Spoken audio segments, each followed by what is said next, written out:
Comme quoi, finalement, la taille ça compte, hein. Ouais, j'ai osé la faire, celle-là. Désolé.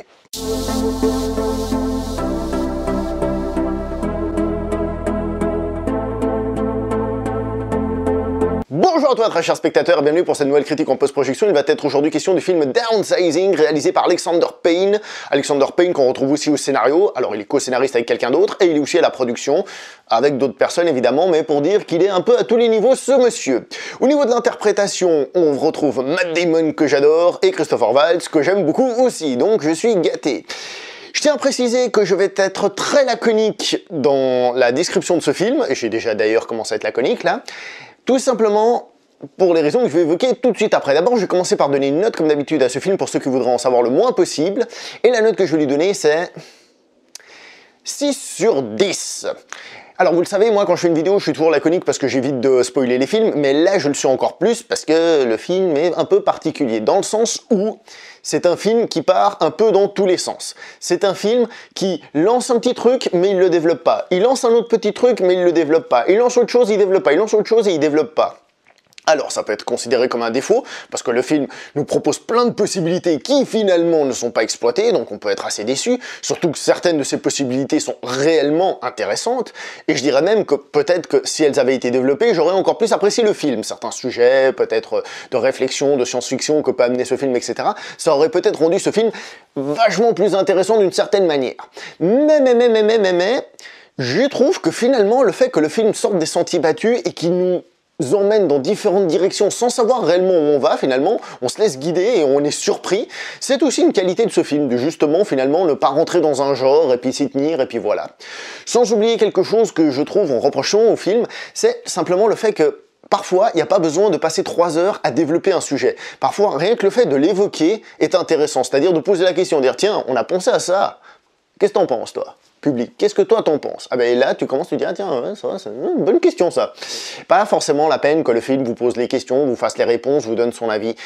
C'est intéressant, comme je disais, si ça peut être développé, ça peut être intéressant, mais c'est pas toujours primordial d'avoir tout ce développement complet.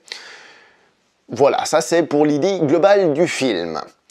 Je tiens quand même à préciser que à la fin du film, le film se centre quand même sur une thématique qui est d'ailleurs loin d'être inintéressante et qui justement mène à la réflexion. Au niveau des acteurs, eh ben on a Matt Damon que j'aime beaucoup et que je trouve excellent dans ce film. Je trouve qu'il transmet très correctement les émotions de son personnage aux différents stades, il joue très très bien. Christophe Waltz, il fait un personnage un peu fufu, comme d'habitude, vous me direz presque, et bah il le fait bien aussi, même si voilà, ça m'a pas spécialement emballé.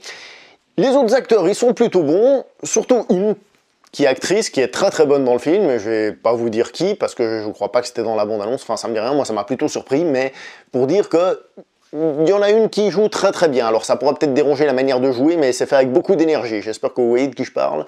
Pour ceux qui ont vu le film, si vous ne l'avez pas vu, allez le voir quand même, parce qu'il est intéressant. Donc là, est-ce que je conseille ou pas?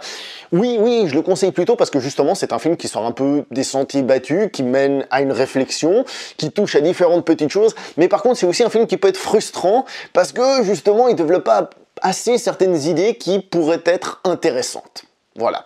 Au niveau de la réalisation, un petit mot parce que j'ai oublié d'en parler, elle est très discrète, mais la production, le côté visuel et tout ça est très bien fait.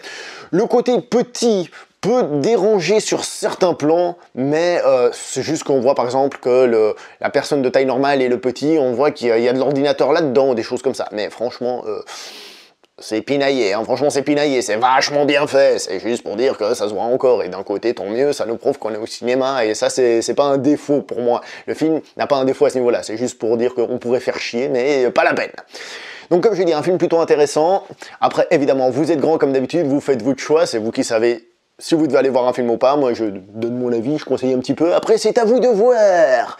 On se voit prochainement pour une prochaine critique en post-production, jusqu'à là portez-vous bien s'il vous plaît, n'oubliez pas de commenter, liker, partager, vous abonner, seulement si vous avez aimé, et évidemment si vous n'avez pas aimé, bah, vous pouvez faire la même chose, hein. D'accord? Allez, on se voit une prochaine fois, ciao tout le monde.